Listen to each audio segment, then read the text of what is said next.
మంచిగా ఉంది. Urine test మంచిగా ఉంది. బీటా హెచ్సిజీ కూడా 847 ఉంది. మీరు పెద్ద పార్టీ ఇవ్వాలి. మా దగ్గర ఎక్కువసేపు ఎవరు మాట్లాడతారో వాళ్ళు కన్సీవ్ అయినా పెద్ద పార్టీ ఇవ్వాలి. సరేనా?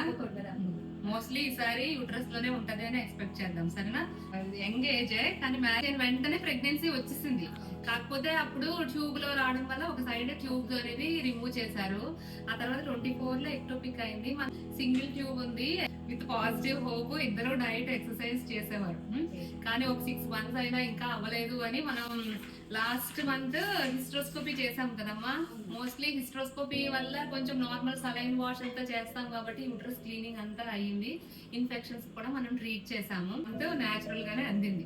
యూట్రస్ లో చిన్న సాక్ కనిపిస్తుంది. ఈ పేషెంట్ గురించి ఎందుకు చెప్తున్నానంటే వీళ్ళకి లెఫ్ట్ సైడ్ ట్యూబ్ ఎక్టోపిక్ వచ్చి లెఫ్ట్ సైడ్ ట్యూబ్ అనేది రిమూవ్ చేశారు. కానీ ఈ మంత్ లో ఏంటంటే న్యాచురల్ సైకిల్లో లెఫ్ట్ సైడే ఎగ్ రిలీజ్ అయ్యింది. రైట్ సైడ్ ట్యూబ్ ఓపెన్ ఉంది. చాలా మంది ఏంటంటే సింగిల్ ట్యూబ్ ఉన్న వాళ్ళు సేమ్ సైడ్ రిలీజ్ అయితేనే ఆ మంత్ కన్సీవ్ అవుతారు అని అనుకుంటారు. కాదు, సింగిల్ ట్యూబ్ ఉంటే సేమ్ సైడ్ ఎగ్ రిలీజ్ అయితే ఆ మంత్ లో 15% ఛాన్స్ ఉంటుంది న్యాచురల్ గా అందడానికి. ట్యూబ్ అనేది హెల్దీగా ఫ్రీగా ఉంటే గనక ఆపోజిట్ సైడ్ రిలీజ్ అయిన ఎగ్ కూడా అది పిక్ చేసుకోగలదు. Even opposite side egg release అయినా ఆ మంత్ లో కూడా 10% ఛాన్సెస్ ఆఫ్ న్యాచురల్ కన్సెప్షన్ అనేది ఉంటుంది. సరేనా? మీకు వస్తే మాకు కూడా చాలా హ్యాపీ. అమ్మ వచ్చింది. కూడా బాగా హ్యాపీగా స్మైల్ చేశారు కింద.